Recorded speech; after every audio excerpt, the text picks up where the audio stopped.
technically it's my dad's birthday, and then it's you. Calm down, David. The world does not revolve. You are not the sun. I am. Dog's Oh, hello. Oh, hello. Oh, hi. He's like, did you see that? He came over. I should come over. Gotcha.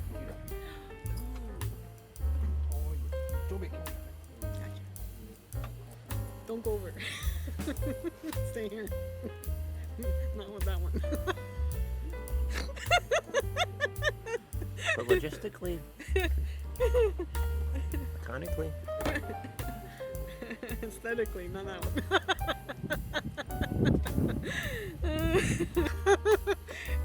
He's like if we're trying to find a sex offender, they're listing the White House.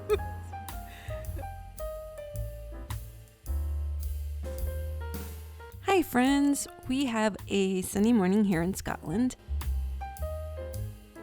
It seems like we have the weather on our side. We are still far away from any sign of spring, so a long sleeve jumpsuit was a no-brainer. Since committing to my work as a creative, I've made an effort to let my creativity shine through all aspects of my life, and that includes my wardrobe. I didn't think clothes would play a big role in my career pivot, but they truly have. The shapes and colors of my jumpsuits have added a sense of fun and joy to my life. This fun and joy has inspired my art, helping me tap into my imagination and explore my ideas with an enthusiastic eagerness. I can always count on my husband to listen to my ideas and provide useful feedback. We make an excellent team, as long as he has his share of coffee and peanut butter first. And yes, that's me warming up for the day, seat dancing to Los Alacranes Musical before we headed out for the day. Today we're taking a stroll through Kelburn Estate in Largs. The estate is home to Kelburn Castle. I had been meaning to visit the castle because it's decorated with graffiti by the world's leading Brazilian graffiti artists. This project signified a bridge between two different countries with beautifully rich cultures. Due to the castle's design and colors, I thought it would be a good reference to use for my very first sketch. And speaking of sketching, lately I've been thinking about the definitions of creativity and passion. According to the Oxford Dictionary, passion is an intense desire or enthusiasm for something. Creativity is defined as the use of imagination or original ideas to create something. These two words are very obviously different, but they do complement each other. I grew up with limited opportunities to enter the creative realm of the arts and humanities. I grew up with even less exposure to those individuals who built a life and career around their passion. I didn't even know what passion was until my high school years, where I experienced the power of literature for the first time. I felt ignited. I was in awe of written artistry and its application to the real world. I knew I wanted this feeling all the time, and that's when I began chasing after a passion. Over time, my passion for literature led to a passion for history, two subjects that were borderline acceptable in my household. And yet, I found myself in discomfort when I would be with fellow classmates discussing literary passages during my undergrad years. I would listen to them explain their analysis and connect all these points to themes and the so what question that all my literature professors would ask.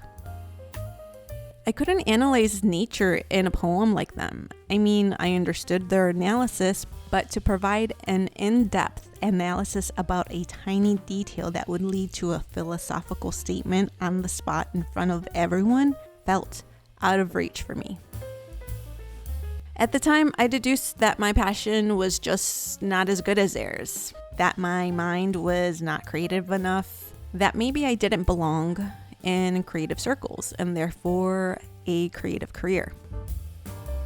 I really did think that if one was truly passionate about a subject, that they would just get it, that they wouldn't struggle to live in and for their passion. This made me feel intimidated to participate in discussions, and my confidence in an area which lit my fire was sadly unreliable. Looking back, I now know and understand that my fellow classmates at the time were much more privileged than I was. They came from better schools where they had honed literary analysis to a higher degree than I did, that their creativity was put to use earlier on, that their creativity was encouraged. Starting this art journey, I almost began conflating passion and creativity again.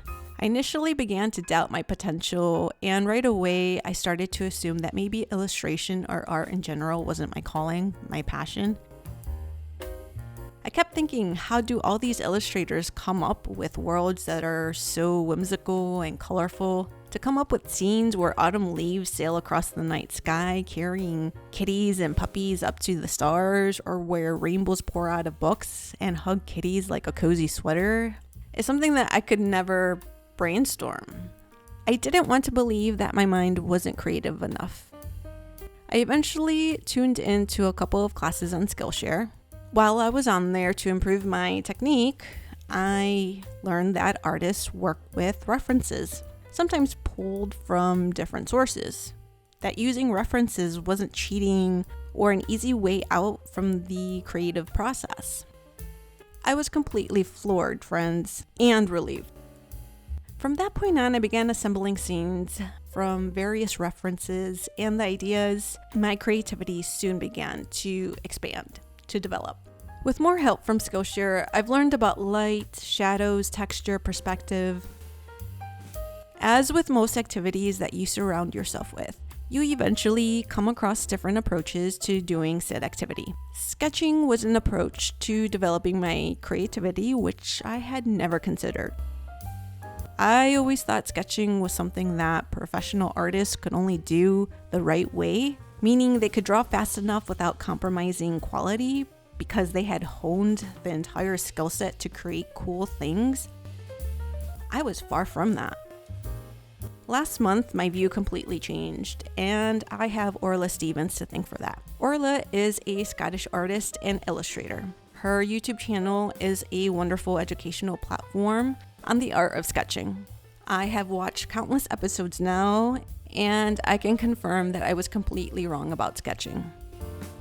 Orla has taught me that sketching is the process of creative play. Sometimes limiting yourself via time, tools, or mediums. It means being loose with your hand movements and exploring ways to combine mediums and use tools differently. A sketch isn't the final result of the art process. It is the beginning. Artists use sketching to practice and develop their creativity. Sketches become points of references, characters, or places that you can build upon for your final illustration. Sketches aren't supposed to look tidy and neat or even make sense. There's no story yet, and that's okay. Friends, please subscribe to Orla's channel. She's a brilliant educator and artist. A little refuel is what I needed after a little wander around the estate. Yep, that's me practicing the art of people watching. The day was brightening up even more, and we decided to return to where we saw the chandelier masks hanging from the trees. I needed to see how the light would reflect on them. It did give the feel that fairies were circling around Toby and I.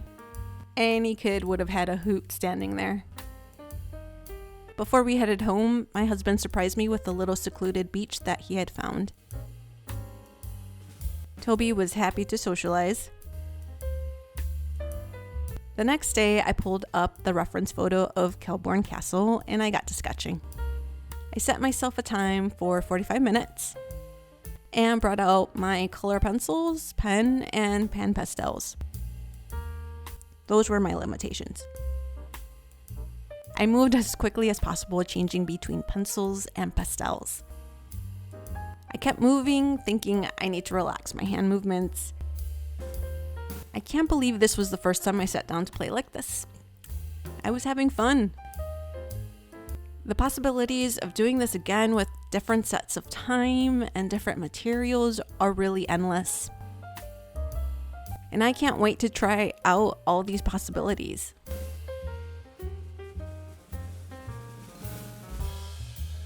Shortly after I finished the sketch, I purchased some acrylic paint, pens, and brushes. What can I say? My curiosity for uncovering my creative potential is quite mighty, and maybe just a little impatient. Friends, I hope this episode has inspired you to play and explore your creativity. It's not about perfection, it's about learning who you are and letting your authentic self rise to the surface and begin to bloom. Thank you for watching, friends. I'll see you next week.